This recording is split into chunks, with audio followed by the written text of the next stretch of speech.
Hello students, next हम देखेंगे यहाँ पर क्वेश्चन नंबर 2 एक्सरसाइज 14.1। क्या कह रहा है? A die is thrown, describe the following event. सबसे पहले तो आपको ये इवेंट्स डिस्क्राइब करना है। एक डाई थ्रो हो रहा है, तो डाई थ्रो हो रहा है तो जो सैंपल स्पेस बनेगा वो क्या बनेगा? 1 2 3 4 5 एंड 6। तो आप फर्स्ट केस से शुरू कर दो आप, है ना। सबसे पहले ए में क्या बोल रहा है? A number less than 7। 7 से लेस देन नंबर मतलब कि सारे ही नंबर आ जाएंगे इसमें। सेकंड पार्ट देखो, सेकंड पार्ट में बी जो इवेंट बोल रहा है, एक सेकंड थोड़ा सा साइड में लिख लेता हूँ इसको मैं। सेकंड में बी बोल रहा है अ नंबर ग्रेटर देन 7। 7 से ग्रेटर नंबर कौन सा है? कोई नहीं है, ये तो नल सेट रहेगा। थर्ड नंबर देखो, सी अ मल्टीपल ऑफ 3। अब 3 का मल्टीपल कौन कौन है? देखो 3 का मल्टीपल 3 होगा और 6 होगा, 2 नंबर होंगे।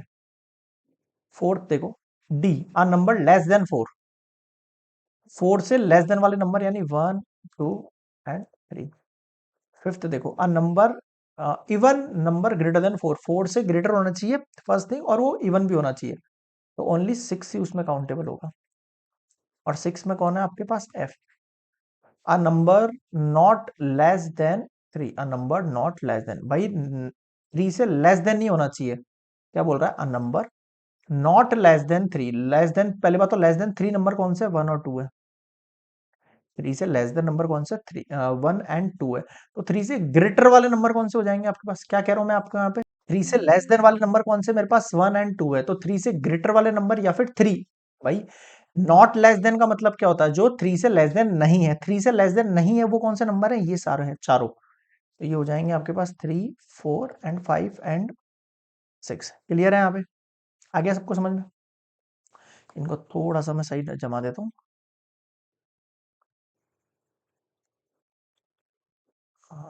B equals to null. Fifth वाले का क्या नाम था? ई था, और ये सिक्स हो गया। ठीक है, अब देखो ये बोल रहा है, ये तो मैंने केसेस बना दिए इसके 1 to 6। अभी बोल रहा है also find A union B. अब ये है मजेदार चीज निकालने के लिए, है ना। तो इसके लिए अपन एक स्लाइड और बना लेते हैं इसकी। एक और बना लेते हैं, चलो। अब देखो सबसे पहले है ए यूनियन बी, यानी ए का और बी का यूनियन। ए और बी का यूनियन मतलब 1 2 3 4 5 एंड 6, और नल सेट लेने की जरूरत नहीं है। अगला क्या बोल रहा है? A intersection B. देखना, ए इंटरसेक्शन बी मतलब ए और बी में कॉमन। ए और बी में कॉमन क्या? कुछ भी कॉमन नहीं है।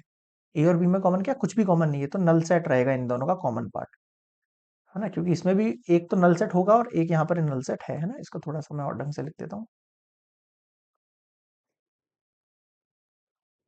अगला बोल रहा है B union C.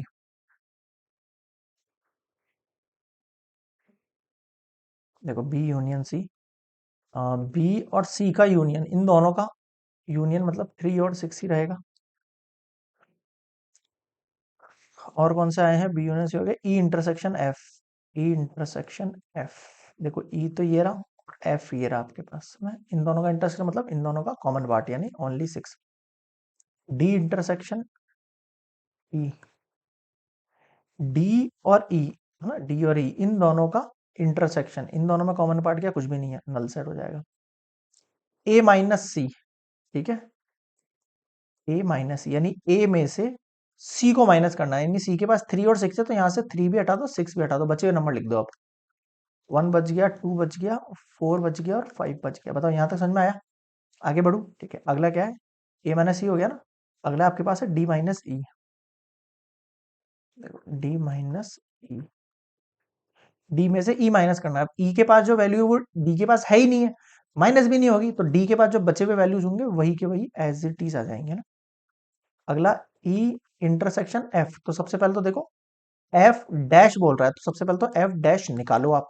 F dash का मतलब जो एफ में है नहीं है उनके अलावा सैंपल स्पेस में से। सैंपल स्पेस में 1 भी है, 2 भी है, इसमें 3 आ गया, 4 आ गया, 5 आ गया, तो यहाँ पे एफ डैश रुक जाएगा। ई का इंटरसेक्शन एफ डैश के साथ मांग रहा है। ई कहाँ है आपके पास? ये रहा। एफ डैश कहाँ है? इन दोनों में कुछ इंटरसेक्शन कुछ भी नहीं है, नल सेट। अगला एफ डैश मांग रहा है यानी कॉम्प्लीमेंट, ये मैंने अभी भी निकाल दिया 1 एंड 2। तो क्या समझ में नहीं आया? क्लियर है यहाँ पे? तो ये कंप्लीट होता है आपका क्वेश्चन नंबर सेकंड कंप्लीट।